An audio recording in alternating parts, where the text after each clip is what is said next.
They asked me to buy some snacks from the convenience store, and when I came out, my daughter-in-law and my entire family had driven away and left me behind. Sometimes betrayal doesn't always scream, it abandons you in a parking lot while your heart shatters into pieces. Before we begin, make sure to like and subscribe, and please tell me and others what's one life lesson everyone should hear before it's too late. Share it in the comments below. Thanks. I'm Rose Mitchell, 74 years old, and this is the story of how the people I loved most threw me away like trash on the roadside. Rose, Cassandra had said, flashing that fake smile she wore whenever she wanted something, could you run inside and grab some snacks for the kids? Maybe some apple juice and those little goldfish crackers they love so much. I was riding in the back of my son Marcus's Honda Pilot, wedged between car seats and tablet chargers, trying to make conversation with my grandbabies, 7-year-old Harper and 5-year-old Jackson. We were supposed to be heading to Gatlinburg for a family weekend, something I'd been looking forward to for months. I'd baked chocolate chip cookies the night before, packed a cooler with ham sandwiches, and even bought new coloring books for the children. "Of course, sweetheart," I replied, unbuckling my seatbelt carefully. My arthritis had been acting up, but I wasn't about to complain. "I'll be right back." "Take your time, Rose," Cassandra added with that syrupy tone. "We'll be right here at pump number 4. Those were the last words she spoke to my face before destroying our family. I shuffled into that little convenience store, taking my time like she'd suggested. The air conditioning felt good against my skin, and I wandered the aisles thoughtfully, picking out treats I knew would make the kids smile. Goldfish crackers for Harper, string cheese for Jackson, a Mountain Dew for Marcus, he'd been working double shifts at the auto plant, and a Diet Coke for Cassandra, trying to be thoughtful even though she'd been cold to me for months. The cashier, a young man with kind eyes and a Tennessee Volunteers cap, smiled as he rang up my purchases. "Having a good weekend, ma'am?" "I sure hope so," I said, counting out exact change from my small purse. "Taking a trip with my grandbabies." When I walked back outside, clutching that plastic bag like it held all my hopes for our weekend together, the Honda Pilot was gone. At first, I thought maybe Marcus had moved to a different pump. I looked left, then right, shielding my eyes from the sun with my free hand. But there was nothing. No silver Honda with a small dent on the rear bumper from when Jackson had thrown his baseball too hard in the driveway. Then I saw it, far down Highway 40, just before the curve that would take them out of sight forever. I recognized that vehicle immediately, the way it sat a little low on the left side, the Tennessee license plate I'd helped Marcus register just 2 years ago. And then I saw her. Cassandra turned around in the passenger seat, looked directly at me through the rear window, and laughed. Not a chuckle, not a nervous giggle, a full deliberate laugh that cut through the humid air like a knife. Marcus kept driving, never once looking back, while my grandbaby's silhouettes grew smaller and smaller until they disappeared completely around that bend.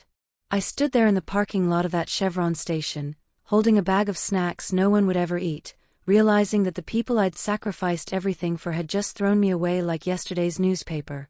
The first thing that hit me wasn't anger, it was the crushing weight of disbelief. I stood there for what felt like hours but was probably only 10 minutes, waiting for them to come back. Surely this was some kind of mistake. Maybe the car had overheated. Maybe they'd just driven around the block to find better parking. But deep in my bones, I knew the truth. I found a plastic bench near the ice machine and sat down heavily, my knees creaking in protest. The Tennessee heat was oppressive, but I barely noticed. My mind was racing, trying to piece together how we'd gotten to this moment. 6 months ago, Marcus had called me crying like he was 10 years old again.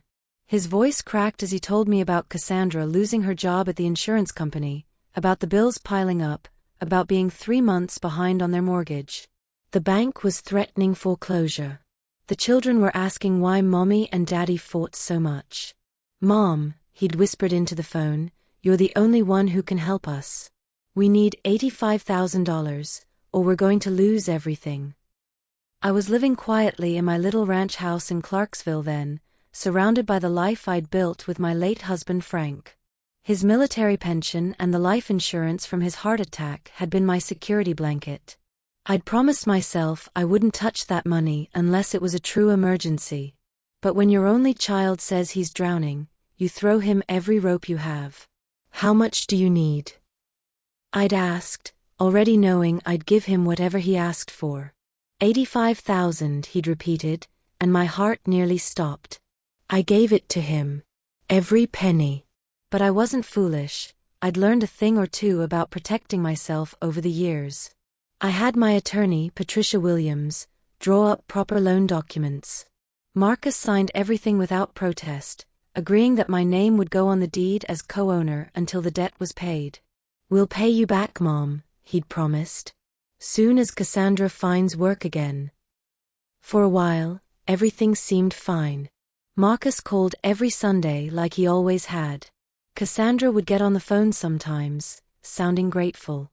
The kids sent me voice messages and crayon drawings that I hung on my refrigerator with pride. But slowly, things changed. Phone calls got shorter. Visits became excuses. When I asked to come for Harper's birthday, they said the house would be too crowded with Cassandra's family.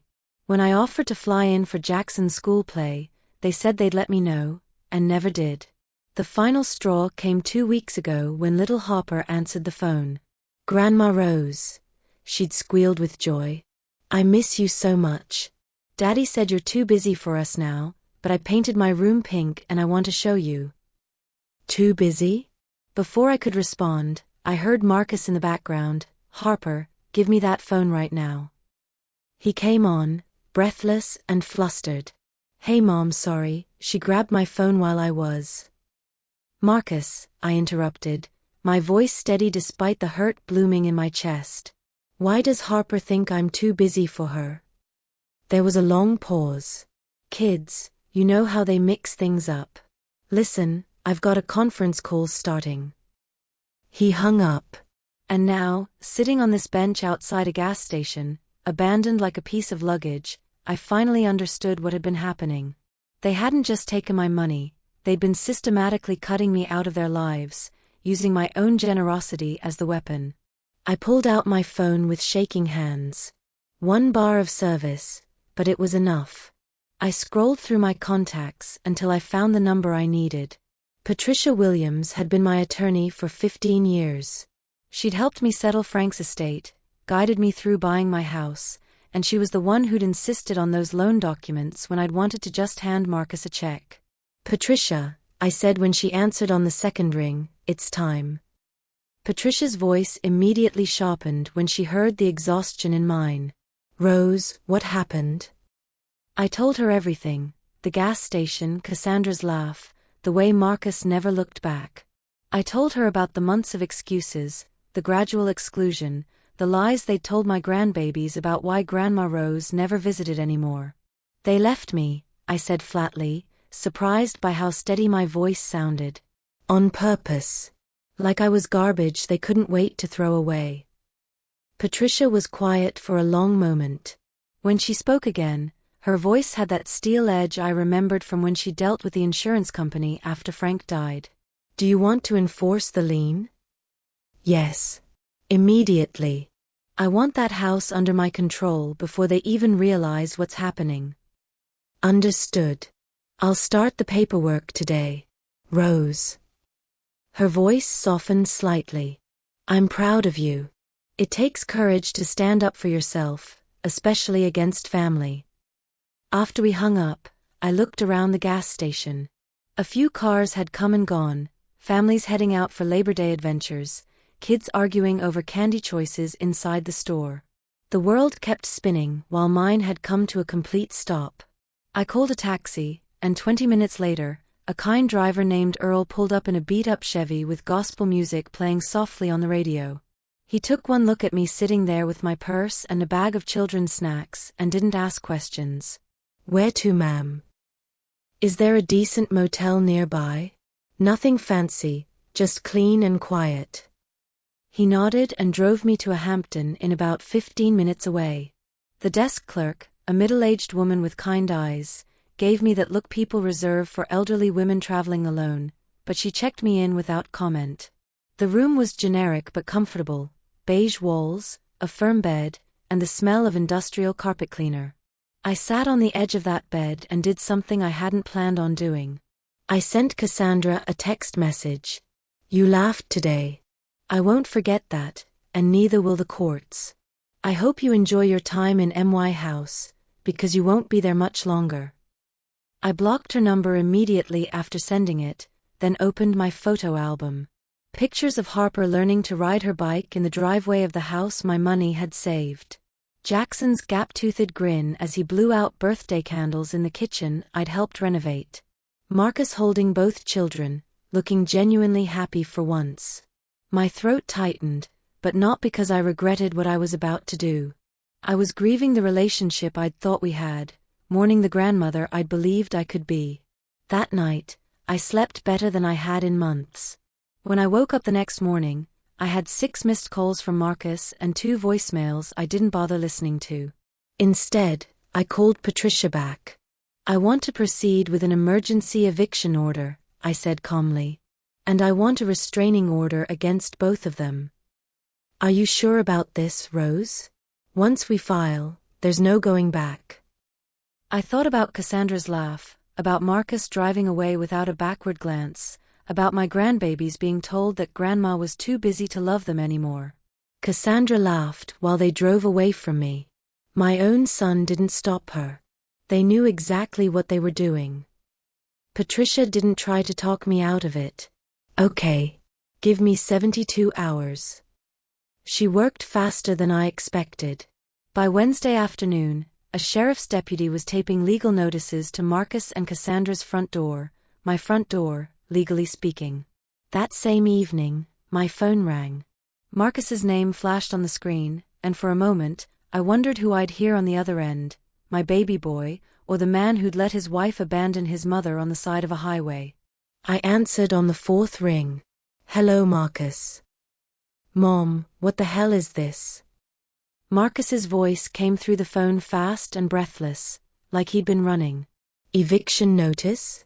Lien enforcement? Are you serious right now?" I kept my voice level, though my heart was hammering. "You tell me, son.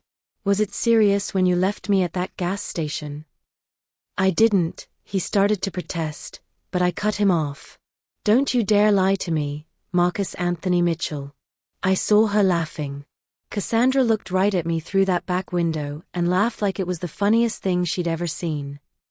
Silence stretched between us. I could hear him breathing, could almost see him running his hand through his hair the way he'd done since he was a teenager whenever he was caught in trouble. "She said you were taking too long," he finally mumbled. "The car was overheating, and she said we needed to get moving." "Stop." My voice came out sharper than I intended. "Just stop lying to me. I raised you better than this, Marcus. I gave you everything, my savings, my husband's life insurance, my trust. I didn't ask for interest payments. I didn't demand a timeline. All I wanted was to be part of my grandbabies' lives." I heard him swallow hard. "She told me you didn't want to come around anymore. And you believed her instead of asking me directly?" Another long pause. I don't know. She said you told her you were tired of visiting, that you wanted space. You don't know because you stopped listening to your own mother." The words came out quietly, but they carried the weight of months of hurt. When did her word become more important than mine? Marcus broke down then. I could hear him crying, the kind of ugly sobbing that comes when you finally realize how far you've fallen. "I'm sorry, Mom. I didn't know she was going to do that. I thought she was just frustrated about money, about the stress." "You thought nothing," I said firmly. "And now you're losing the house." "Please," he whispered. "Can we fix this? I don't want to fight with you. I'm not the one who broke this, Marcus. But I'll tell you what, I'm staying at the Hampton Inn on Route 109. If you want to bring my grandbabies to visit, I'll be here through Sunday. But don't you dare bring that woman, and don't show up empty-handed with excuses." I hung up before he could respond, then turned off my phone completely. The silence in that motel room felt different now, not empty but purposeful. Like the quiet before a storm passes and the sun comes out again. I didn't know what Marcus would choose. But for the first time in months, I knew exactly who I was again. I wasn't just reclaiming my house, I was reclaiming myself. The next morning, I drove to a nearby Walmart and bought coloring books, crayons, juice boxes, and a bag of those caramel popcorn treats Jackson loved. I didn't know if Marcus would show up, but if he did, I wanted to be ready. Not ready to forgive, that would take time and real change.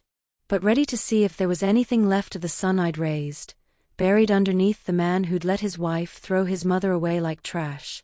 Saturday afternoon came with a soft knock on my motel room door. I didn't rush to answer it. I took my time walking across the worn carpet, peeking through the peephole, preparing my heart for whatever I might find on the other side. When I opened that door, there stood Marcus with Harper and Jackson, one child clinging to each of his hands. He looked older than his 38 years, worn down like a man who'd finally realized the true cost of his choices. But what nearly broke my resolve was seeing my grandbabies. Grandma Rose. Harper screamed, breaking free from her father's grip and running straight into my arms. And despite everything, despite the betrayal, the legal battles, the broken trust, I melted the moment those little arms wrapped around my waist. Jackson followed his sister, wrapping his small arms around my legs. "Are you okay, Grandma? Daddy said you were sick." I knelt down to their level, fighting back tears I'd been holding for days. "I'm okay now, sweetheart. Grandma just needed a little time to think."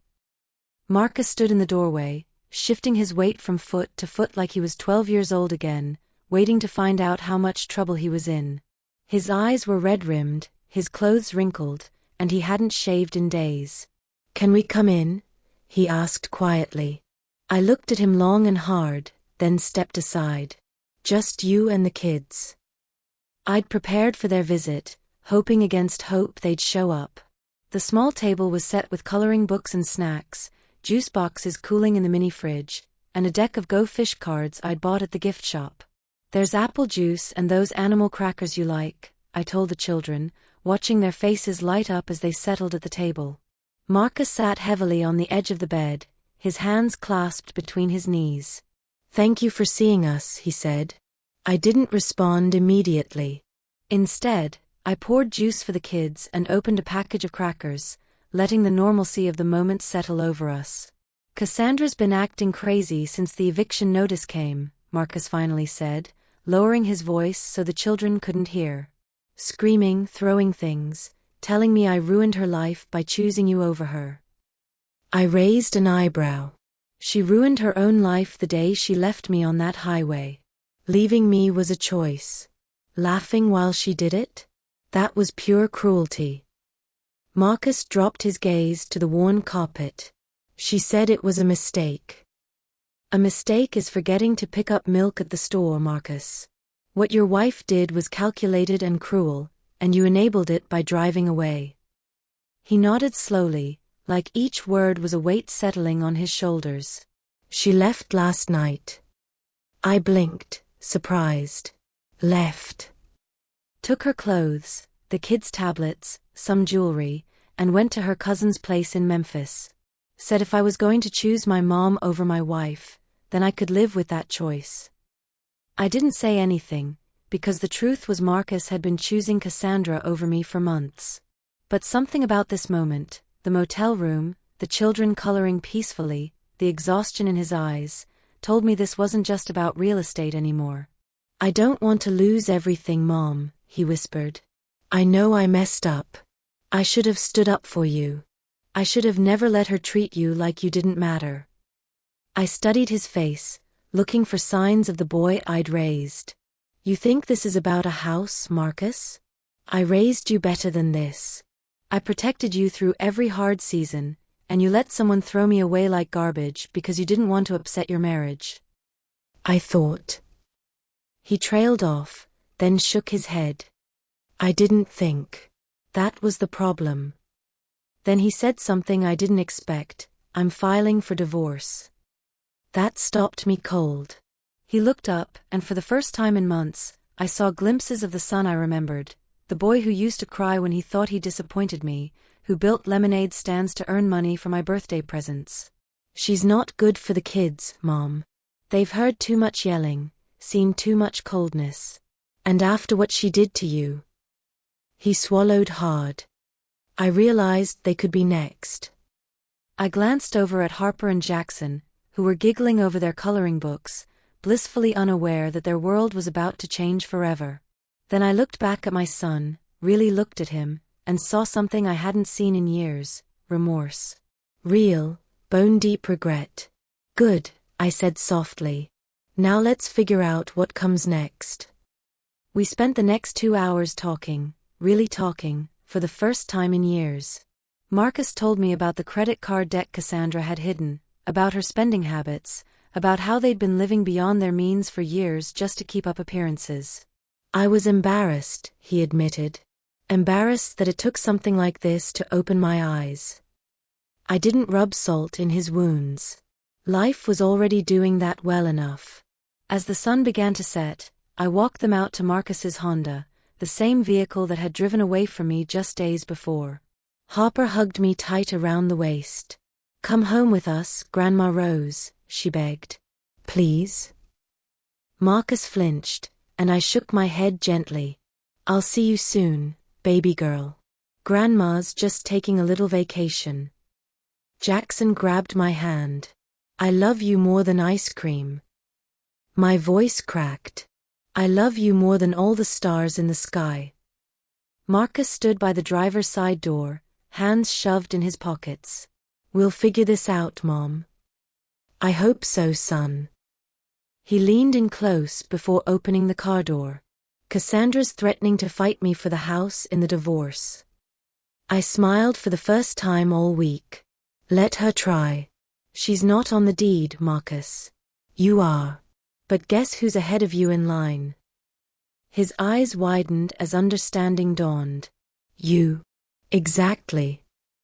3 weeks after Marcus and the children left my motel room, I stood in Davidson County Family Court wearing my best navy blue pantsuit, the one I'd worn to Frank's military funeral years ago. My attorney Patricia stood beside me, cool and composed as always, a stack of legal documents in her briefcase that would change everything. Marcus sat 2 rows behind us in a borrowed suit, looking like a man who'd aged 10 years in 3 weeks.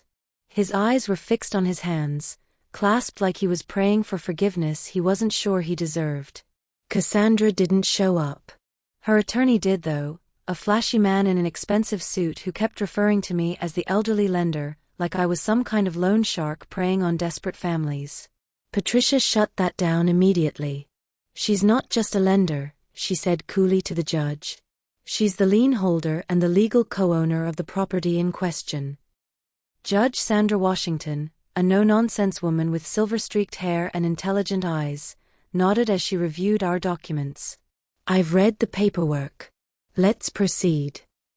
The entire hearing lasted less than 20 minutes. Patricia presented everything methodically: the loan agreement Marcus had signed, the deed with my name on it, the documented evidence of default, and then, the piece de resistance, the voicemail Cassandra had left on my phone 2 days after the eviction notice. You think you won, old woman, Cassandra's voice echoed through the courtroom from Patricia's phone speaker.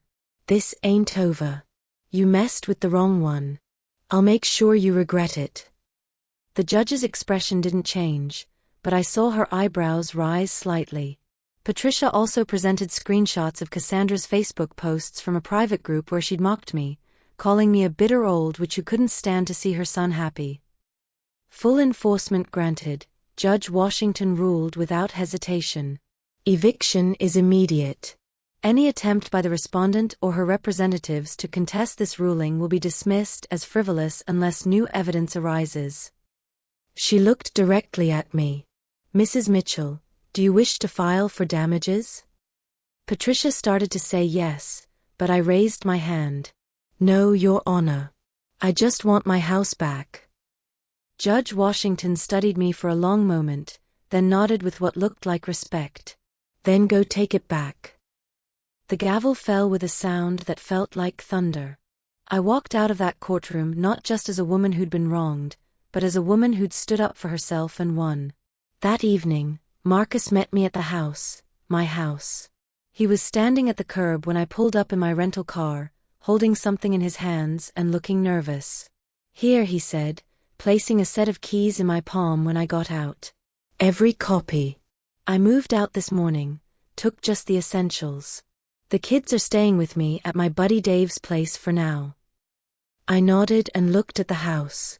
The porch light was flickering, the lawn needed mowing, and there were scuff marks on the front door where Cassandra had apparently kicked it in frustration. But it was still mine. I stepped inside alone. The air was stale, and Cassandra's presence lingered in the cold, sterile furniture she'd chosen, the stark white walls that had never felt like home. But I walked from room to room like I was greeting old friends. In the living room, I found my old recliner, the one I'd brought from my house in Clarksville, the one Cassandra had banished to the garage because it didn't match the aesthetic. I dragged it back inside and positioned it by the window where I could see the front yard. When I sat down, it creaked under my weight and seemed to sigh with relief, like it had missed me as much as I'd missed it. That night, I slept in my own house for the first time in months, and I slept like a baby. The next morning, Marcus brought Hopper and Jackson over. They ran through the house like they were rediscovering a playground, squealing with delight at being back in familiar spaces. "Grandma Rose," Hopper announced, dragging her suitcase to her old bedroom, "I'm never leaving again." Marcus and I spent the morning cleaning, opening windows, and airing out the staleness that Cassandra had left behind. At one point, he pulled a cast iron skillet from the cabinet, one I'd given him when he first moved out years ago, and just held it. "You know," he said quietly, "I really thought I was building something solid with her." "You were," I replied, wiping down the kitchen counter.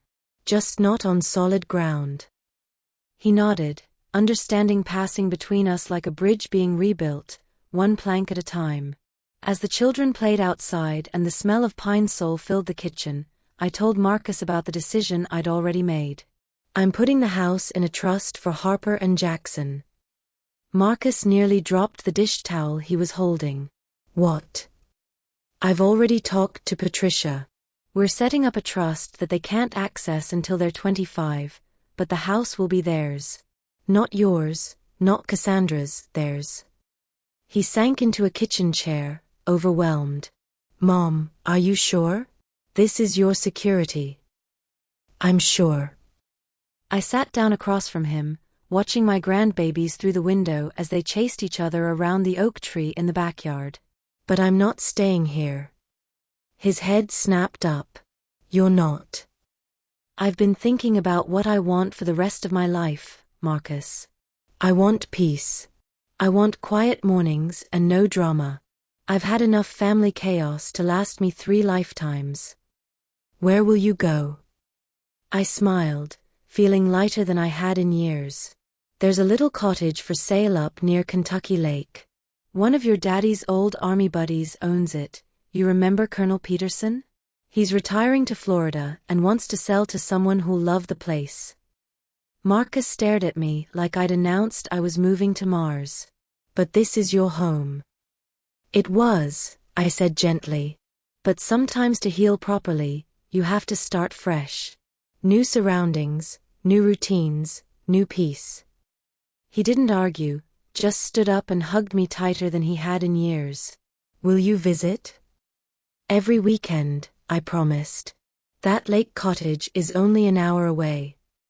That night, I sat on the front porch swing with Harper and Jackson, watching fireflies dance in the humid Tennessee air. They didn't ask about their mother, and I didn't bring her up. In that moment, all that mattered was the sound of their laughter, the smell of honeysuckle on the evening breeze, and the feeling of peace settling over us like a soft blanket. But I knew Cassandra wasn't finished with us. And I was right. The next morning, I found a letter shoved into my mailbox. No return address, just my name written in angry, jagged handwriting across the front. I took it inside, made myself a cup of coffee, and sat at the kitchen table. Whatever venom she wanted to spill, I wasn't going to let it ruin my breakfast. "Dear Rose," the letter began, "you think you won, but I promise you this isn't over. You humiliated me, turned my husband against me, made me look like a monster, and stole the house I worked to build. Enjoy it while you can, old woman, because karma always comes back around. Cassandra. I read it twice, then folded it neatly and dropped it in the trash can. Let her scream into the void, I had already won. The following week, I finalized the paperwork for the house trust. Patricia was thorough as always, explaining every detail. Once they turn 25, it'll be theirs free and clear. No one, not even their father, can override the trust. Perfect, I said. Let that be my legacy to them. A month later, I packed my few belongings and made the drive north to Kentucky Lake. The cottage wasn't fancy, a small one-story house with weathered blue shutters and a wraparound porch that overlooked the water. But it felt like freedom.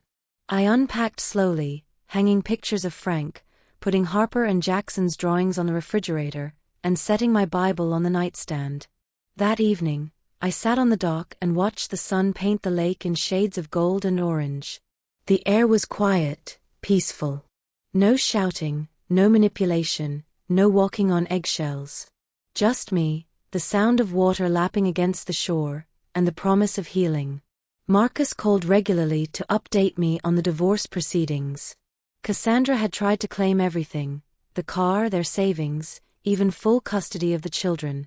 But the courts saw through her, especially once that threatening voicemail became evidence. She's talking about going to the press, Marcus told me during one call. Telling some story about how you stole her house. Let her, I replied, watching a heron step carefully through the shallows near my dock. Can't defame someone who already told the truth. Marcus laughed, really laughed, for the first time in months. Mom, he said, his voice thick with emotion, I don't say it enough, but thank you. For everything. In the months that followed, I started a small garden beside the cottage. Harper helped me plant tomatoes and marigolds during weekend visits. Jackson and I started reading mystery novels together, racing to see who could solve the case first. We had pancake Saturdays and storytelling Sundays. Cassandra never came around again. She tried once, showing up at the house and banging on the door like a woman possessed, but I called the sheriff instead of answering. He escorted her off the property while I sat inside sipping sweet tea with the windows locked tight. That was the last time I ever saw her. Months passed. I painted my living room a warm yellow, adopted a orange tabby cat I named Biscuit, and joined a quilting circle at the local church. Life slowed down in all the right ways. But one moment sticks with me. On a crisp autumn afternoon, Jackson asked me why I'd given him and Harper the house. I looked him in the eye and said, because no one should ever have to beg to be respected in their own family. That house is more than just a roof over your head, it's proof that love protects, even when people don't. He nodded, thoughtful beyond his 8 years. I'll take good care of it, Grandma Rose. I promise. And I believed him, because this story was never really about revenge. It was about legacy. It was about teaching my grandbabies that age doesn't mean weakness, that silence doesn't mean surrender, and that you never ever let anyone treat you like you're disposable. Not even your own blood. So if you're wondering how this story ends, here it is. I was abandoned at a gas station, but I came back with power. And I'm passing that power down, one trust fund, one life lesson, one peaceful morning by the lake at a time. Sometimes the people who try to throw you away forget that you might just land on your feet, and when you do, you get to choose who deserves a place in your new life. I chose wisely.